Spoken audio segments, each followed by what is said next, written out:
Hi guys, what's up? Welcome back to today's video. This is Sonia and you are watching Sovik's Vlog. Australia का एक newspaper है the koala. उसमें 29 अप्रैल को एक news आई थी, वो आप लोगों के साथ शेयर करती हूँ। उसकी जो हेडलाइन थी वो थी when capacity to pay becomes capacity to repay the financial assessment shift reshaping student visa outcomes. तो बेसिकली इसमें न्यूज़ में जो सारी डिटेल थी वो ये थी कि भाई जो स्टूडेंट ऑस्ट्रेलिया में स्टडी करने आते हैं और जो अपनी फाइनेंशियल कैपेसिटी शो करते हैं, जो कि आप लोग स्टडी के लिए अपना फाइनेंस शो करते हो, या मान लीजिए आपने लोन लेकर के वो फाइनेंस शो किया है या किसी भी तरह से अगर शो किया है, तो क्या आपके पास इतनी कैपेसिटी है कि आप आपका सारा जो लोन है उसको रीपे कर सको। तो बेसिकली गाइस, और डिटेल में इस न्यूज़ में ये लिखा है कि आप जो 1 साल का फंड शो करते हो ना गवर्नमेंट के लिए, अब वो फंड इनफ नहीं है। वो चाहते हैं कि भाई स्टूडेंट जो है इतना केपेबल होना चाहिए, उसका जो बैकग्राउंड है वो इतना स्ट्रांग होना चाहिए कि वो अपना जो भी कोर्स का ड्यूरेशन है, अगर आप बैचलर्स के लिए आ रहे हो तो 3 साल 4 साल, या मास्टर्स के लिए आ रहे हो तो अपने कंप्लीट 2 ईयर्स, तो भाई आप लोगों के पास इतना फंड होना चाहिए कि आप उस ड्यूरेशन में अपने आप को सपोर्ट कर सके। सो गाइज, आज की जो वीडियो है वो स्टूडेंट्स के उसी फाइनेंस को लेकर के है कि भाई आप लोग स्टडी करने के लिए ऑस्ट्रेलिया आते हो तो आप लोगों को कितना बजट अपने लिए प्रिपेयर करना होगा, कितना अमाउंट आप लोगों के पास होना चाहिए अगर आप चाहते हैं कि आप यहाँ ऑस्ट्रेलिया में आकर के स्टडी कर पाएँ। सो गाइस, सबसे पहले बात कर लेते हैं कोर्स फ़ी के बारे में। तो देखिए, जो कोर्स फ़ी होती है वो डिपेंड करती है टोटली कि एक तो आप कहाँ पर कोर्स स्टडी करने आ रहे हो, आपने किस यूनिवर्सिटी को चूज़ किया है, क्या आपका कोर्स है। बट रफली मैं आपको आइडिया देती हूँ कि अगर आप बैचलर्स करने के लिए यहाँ आ रहे हो तो बैचलर्स के लिए 25,000 ऑस्ट्रेलियन डॉलर से लेकर के 45,000 ऑस्ट्रेलियन डॉलर पर ईयर तक का अमाउंट आप लोगों के पास होना चाहिए। ये मैंने बताया है पर ईयर। तो अब आप लोग देख लो कि अगर बैचलर है तो 3 ईयर्स की या 4 ईयर्स की होती है, तो अकॉर्डिंगली कैलकुलेट कर सकते हो। वहीं जैसा मैंने बोला कोर्स पे डिपेंड करता है, तो अगर मान लीजिए आप मेडिकल फील्ड से रिलेटेड कोर्स करने आ रहे हो, मेडिसिन वगैरह के कोर्स करने आ रहे हो, तो वहाँ पर जो पर ईयर फी है वो 60 से लेकर के 90,000 पर ईयर तक होती है। 1 साल की कॉस्ट ये मैंने आपको बताई। नाउ अगर आप मास्टर्स करने आ रहे हो तो मास्टर्स की कॉस्ट 40,000 से लेकर के 55,000 पर ईयर तक होती है। अगेन इट्स डिपेंड कि क्या आपका कोर्स है और कौन सी आपकी यूनिवर्सिटी है। तो अब आप लोग अपनी फ़ी जो है वो कैलकुलेट कर सकते हो। मास्टर है तो 2 साल की कैलकुलेट कर लो, और अगर बैचलर्स करने आ रहे हो तो 3 या 4 साल की कैलकुलेट कर लो।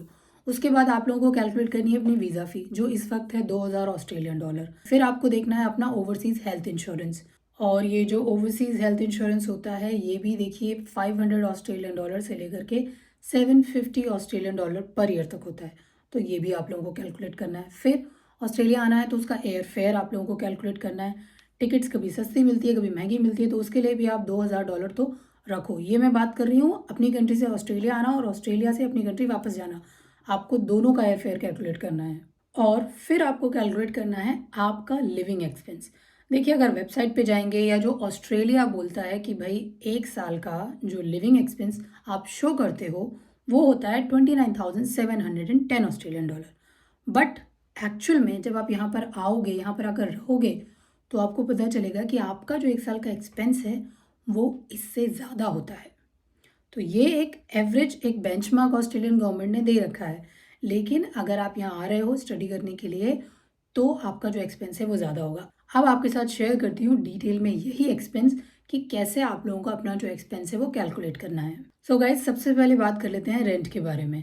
तो देखिए, अगर आप इंटरनेशनल स्टूडेंट्स हैं तो डेफिनेटली आते ही आप यहाँ पर 1 BHK का अपार्टमेंट तो लेंगे नहीं, मिलना भी आप लोगों को बहुत मुश्किल होगा। हाउसेस क्राइसिस भी ऑस्ट्रेलिया में है, और इतनी एप्लीकेशन एक घर के लिए होती है ना कि बहुत टफ हो जाता है। आप लोगों ने मेरे कुछ प्रीवियस शॉर्ट्स देखे होंगे जब हम लोग स्ट्रगल कर रहे थे यहाँ पर अपना घर चेंज करने के लिए, तो हमने भी काफ़ी सारी एप्लीकेशंस की थी, बहुत सारी विजिट की थी, तो काफ़ी प्रॉब्लम होती है बेसिकली ये। तो चलिए, स्टूडेंट के लिए बेस्ट होता है कि या तो वो यूनिवर्सिटी अकोमोडेशन में रह ले या फिर वो शेयर्ड अकोमोडेशन में रह ले। तो अगर आप शेयर्ड अकोमोडेशन में भी रहते हो ना, तो 1 महीने का जो आपका एक्सपेंस होता है वो 800 ऑस्ट्रेलियन डॉलर से लेकर के 1,300 या 1,400 ऑस्ट्रेलियन डॉलर तक हो सकता है। देखिए, इट्स डिपेंड कि आपने जो अपना अकोमोडेशन ले रखा है वो यूनिवर्सिटी अकोमोडेशन है या आपका जो अकोमोडेशन है वो मान लीजिए अगर किसी की और के साथ शेयर्ड में आप ले रहे हैं, किसी फैमिली के साथ में है या कुछ स्टूडेंट्स मिल कर के ले रहे हैं, तो वो सिटी के पास में है या सिटी से दूर है। देखिए यूजुअली ऑस्ट्रेलिया में जब आप पे करते हो तो यहाँ पर या तो वीकली पे होता है या फोर्टनाइटली, यानी या तो एक हफ्ते में आप पे करते हो या देते हो आप 15 दिन में। पर मैंने आपको मंथली जो आपका रेंट है वो बता दिया है। और इतना ही नहीं, रेंट आपको ऐसे देना है वो तो ठीक है, लेकिन आप लोगों को 1 महीने का रेंट एडवांस में भी देना पड़ता है। तो यानी मान लीजिए अगर 1200 आपका महीने का रेंट है तो आपको बेसिकली $1200 तो पहले ही देने होंगे, और उसके बाद जो है आप अपना वीकली या मंथली या फोर्टनाइटली जैसे भी आपको पे करना है, जो भी आपकी टर्म्स एंड कंडीशन है वो देंगे। तो ये आपका एक एडिशनल खर्चा है जो इस 29,000 में नहीं आता है, राइट। तो इसीलिए मैंने बोला कि आपको एक्स्ट्रा अपने पास जो मनी है उसको रखना पड़ेगा, आपको उसके लिए प्रिपेयर होना पड़ेगा। रेंट के बाद देखिए सेकेंड चीज़ आती है ग्रॉसरी। तो देखिए जब आप लोग यहाँ आओगे तो आते ही तो कुकिंग करना शुरू करोगे नहीं ना। आप लोग ऑब्वियस सी बात है कहीं आसपास से खाओगे, किसी कैफ़े में जाओगे या कोई रेस्टोरेंट ढूंढोगे। तो देखो कहीं पर भी अगर आप जाओगे ना, कैफ़े में भी अगर आप कोई कॉफ़ी सैंडविच या केक पेस्ट्री कुछ भी लेने लगोगे ना, तो भी आपका $15 से $20 जो है पर मील का लग जाएगा। और अगर आप रेस्टोरेंट में जाओगे तो भाई वहाँ तो जो है सस्ते से सस्ते रेस्टोरेंट में भी आपका $30 से $40 तो लग ही जाएगा। मैं बिल्कुल बेसिक बात करूँ, अगर आप थोड़ा ठीक से खाने जाओगे, साथ में ड्रिंक व्रिंक लोगे या कुछ स्टार्टर लोगे या कुछ लोगे, तो भाई $50 या $60 तक एक बंदे का लग जाता है। तो आपको शुरुआत में वो एडिशनल मनी भी रखनी पड़ेगी कि भाई आते ही आपको थोड़ा सा जो खाना है वो आउटसाइड खाना पड़ेगा। और उसके बाद देखिए अगर आप बाद में कुकिंग करने लगोगे, जो कि ऑब्वियस सी बात है चीप ऑप्शन होता है, अगर आप चाहते हो कि आपका जो बजट है वो मेंटेन रहे, आपका ज़्यादा खर्चा ना हो, तो बेस्ट ही होता है कि आप अपने घर पर जो है अपना फूड जो है वो कुक करो। अब आओगे तो इनिशियल में अपने किचन में जो है अपना सामान भरोगे, तो उसके लिए भी आपके $1000-1200 लग जाने वाले हैं। छोटा मोटा सामान भी खरीदोगे अपने लिए, कुछ वॉशरूम से रिलेटेड, कुछ बेसिक नीड की चीज़ें, कुछ किचन में जो भी भरना है आप लोगों को, तो वो आप लोगों को थोड़े से $1000-2000 उसके लिए भी एक्स्ट्रा रखने होंगे। फिर जब आप सेट हो जाओगे तब जाकर के आप देखोगे कि हाँ भाई आपका जो मंथली ग्रॉसरी का खर्चा है वो 350 से लेकर के 450 या $500 तक पर मंथ आएगा। ये आएगा देखो जब आप घर पे कुकिंग कर रहे हो तब भी आएगा, क्योंकि इस वक्त ऑस्ट्रेलिया में सब चीज़ें बहुत महंगी हो गई है। अभी 3 दिन पहले ही ऑस्ट्रेलिया में मिल्क का प्राइस बढ़ गया है। मैं भी शॉक्ड हो गई थी एक्चुअली। जो 3 लीटर का हम लोग मिल्क लेते हैं वो आता था 495 का, और उस दिन जब मैंने मिल्क लिया और मैं स्कैन करने लगी तो वो स्कैन हुआ $5.15 का। एक बार को तो लगा कि गलत स्कैन हो गया है, लेकिन जब दूसरी बॉटल को स्कैन किया तो भाई वो भी इतनी ही हुई। फिर पता चला कि भाई ये जो मिल्क प्राइस है ये रातों रात बढ़ गया। कोई इन्फॉर्मेशन नहीं, कुछ नहीं, बस प्राइसेस बढ़ गए। तो ये मैंने एक बताया। तो ऐसे ही ऑस्ट्रेलिया में अभी जो है प्राइसेस बहुत बढ़ रहे हैं। तो आपका जो ग्रॉसरी एक्सपेंस है वो देखो $500 तक जा सकता है। अगर आप थोड़ा टाइट रखोगे तो भी 400 से कम आपका ग्रॉसरी का खर्चा बिल्कुल नहीं पड़ने वाला। फिर बात करते हैं ट्रांसपोर्ट के बारे में। तो देखिए आने के बाद कार तो आप खरीदोगे नहीं, तो फ्यूल को मैं अभी साइड में हटा देती हूँ, क्योंकि फ्यूल तो इस वक्त महंगा है ही। ऑस्ट्रेलिया में वॉर के चक्कर में काफ़ी प्राइसेस बढ़ गए हैं, पर हम फ्यूल को छोड़ देते हैं। आप लोग देखिए जब आओगे तो बस से ही ट्रेवल करोगे, तो बस से ट्रेवल करने के लिए देखिए सबसे पहला काम तो आपको ये करना है कि आपको अपना स्टूडेंट आईडी कार्ड जो है उसे बनवा लेना है, बिकॉज उससे क्या होता है आप लोगों को कंसेशन मिल जाता है। और दूसरा, आप जिस भी सिटी में हो वहाँ पर आपको बस पास ले लेना है। कहीं पर देखिए मेट्रो कार्ड बोलते हैं, कहीं पे ग्रीन कार्ड बोलते हैं। It's depend, Sydney, Melbourne, Brisbane, Hobart, आप जहाँ पर भी हो तो अकॉर्डिंगली जो भी आपका बस का कार्ड बनता है, मेट्रो का कार्ड बनता है, वो आप बनवा लो। बिकॉज अगर आप कैश में पे करोगे तो आपको महंगा पड़ेगा, लेकिन वहीं आप अपना कंसेशन कार्ड यूज़ करोगे, स्टूडेंट कार्ड, और फिर आप अपना जो भी आपने मेट्रो कार्ड बनवाया है, ग्रीन कार्ड बनवाया है, उसको यूज़ करोगे तो आपका बिल्कुल जो वो एक्सपेंस है वो आधा हो जाएगा। बट उस केस में भी आपका जो ट्रांसपोर्ट का खर्चा है वो लगभग $200 तक तो आ ही जाता है, क्योंकि यूनिवर्सिटी आप जाओगे, यूनिवर्सिटी के अलावा आपको कभी कभी शॉपिंग करने के लिए भी जाना पड़ेगा, बिकॉज ज़रूरी नहीं है ना कि शॉपिंग सेंटर आपके वॉकिंग डिस्टेंस पर हो। उसके बाद जॉब भी ढूंढोगे आने के बाद, उसके लिए भी बस से इधर उधर जाना पड़ेगा। तो ये सारे ट्रैवल मिला करके भी आपका $200 तक का जो खर्चा है वो ट्रांसपोर्ट में लग जाता है। उसके बाद देखिए आता है आपका फ़ोन बिल। तो फ़ोन वैसे तो काफ़ी सारे ऑप्शंस अवेलेबल हैं यहाँ पे, बहुत सारे सर्विस प्रोवाइडर हैं, वोडाफोन है, टेलस्ट्रा है, ऑप्टस है, काफ़ी सारे हैं।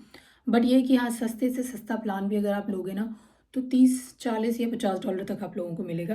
अब अगर बात करें हम यूटिलिटी बिल्स, यानी कि ये जो गैस का, वाटर का ये देखो डिपेंड करता है, जैसे मैंने भी आपको रेंट के लिए रेंज बताई थी ना, 800 से लेकर के 1400 तक हो सकता है। तो हो सकता है अगर आप जिस शेयर्ड अकोमोडेशन में रह रहे हो वो आपको थोड़ा सा महंगा पड़ रहा है, मान लीजिए 300 350 पर वीक का पड़ रहा है, तो हो सकता है उसमें आपका यूटिलिटी इंक्लूड हो। या मान लीजिए आपका 200 पर वीक वाला घर है, तो ये है कि वो आपसे यूटिलिटी बिल अलग से लेंगे। तो यूटिलिटी बिल डिपेंड करता है, देखिए अगर एक्स्ट्रा वो आपसे ले रहे हैं तो हो सकता है वो आपसे $50 पर वीक के हिसाब से लें, यानी कि $200 आपका एक महीने का हो गया। उसमें आपका गैस का, इंटरनेट का, वाटर का, ये सारे बिल इंक्लूड होते हैं। उसके बाद देखिए मिसलेनियस खर्चा भी कुछ ना कुछ निकल ही आता है। आओगे आप, हो सकता है अचानक आपको कुछ कपड़े लेने की ज़रूरत पड़ जाए, आपकी जॉब लग जाए, तो जो भी आपकी जॉब के अकॉर्डिंग जो भी ड्रेस रिक्वायरमेंट है आपको वो लेनी पड़े, शेविंग करानी हो, हेयर कट लेना हो, कुछ भी करना हो, या कभी मूवी भी देखने जाना है, या मान लीजिए कभी कभी महीने में 1 या 2 बार तो एटलीस्ट आप बाहर का खाना खाने जाओ, तो ये जो मिसलेनियस खर्चा है ये भी आपका $200 से $250 तक पड़ जाता है। तो गाइज अगर आप ये सारा खर्चा जोड़ोगे तो आपका 1,20,000 से लेकर के 1,40,000 ऑस्ट्रेलियन डॉलर तक का एक साल का आपका खर्चा पड़ेगा। ये देखो सब कुछ इसमें मैंने इंक्लूड कर दिया, आपकी फ़ी, आपका ग्रॉसरी, आपका रेंट, जो भी आपका लिविंग का एक्सपेंस है, मतलब बेसिकली वो सारे एक्सपेंस जो भी मैंने आपसे बात की है ना, वो लगभग एक साल के लिए आपका इतना पड़ेगा। नाउ अब आप इसको मल्टीप्लाई कर लो जितना भी आपका कोर्स का ड्यूरेशन है। अब अगर ये कि भाई आप लोग कितना पे कर लोगे बात करें, देखो तो ऑस्ट्रेलिया में जॉब मिलना इतना आसान नहीं है। ज़रूरी नहीं है कि भाई आते सेकेंड डे आप लोगों को जॉब मिल जाए। Until unless you are very lucky मिल सकता है, अदरवाइज कुछ महीनों का स्ट्रगल आपको झेलना पड़ेगा। अब वो डिपेंड है, 1 महीना भी लग सकता है, 2 महीने भी लग सकते हैं, या 3 महीने भी लग सकते हैं। तो आप लोगों को इस अपने खर्चे के लिए जो है प्रिपेयर रहना है। तो अगर आपको बोलते हैं ना लोग भी, नहीं नहीं आ जाओ, आसान है, हो जाएगा, तो यहाँ पर क्या होता है, कई बार लोग इसीलिए आकर के बहुत परेशान हो जाते हैं, डिप्रेशन में चले जाते हैं, क्योंकि सिर्फ एक्सपेंस ही एक्सपेंस हो रहा होता है ना, कुछ इनकम हो नहीं रही होती है। सो गाइस मेक श्योर अपने आप को प्रिपेयर करके आना कि भाई हो सकता है आप लोग को यहाँ आने के बाद जॉब लगने में थोड़ा सा टाइम मिल जाए। और देखो जॉब की बात करते हैं तो ये कि जो इंटरनेशनल स्टूडेंट्स है वो फोर्टनाइटली 48 आवर्स ही काम कर सकते हैं, यानी कि एक वीक में 24 घंटे, इससे ज़्यादा वो एज़ पर द रूल्स काम नहीं कर सकते और आपको करना भी नहीं है, ठीक है। और पे की बात करें, देखिए तो आते ही जो आप लोगों को मिलेगी वो कैजुअल जॉब ही मिलेगी। तो कैजुअल में अक्सर आप लोग 28 से लेकर के $30 तक पर आवर तक का जो है वो कमा सकते हो।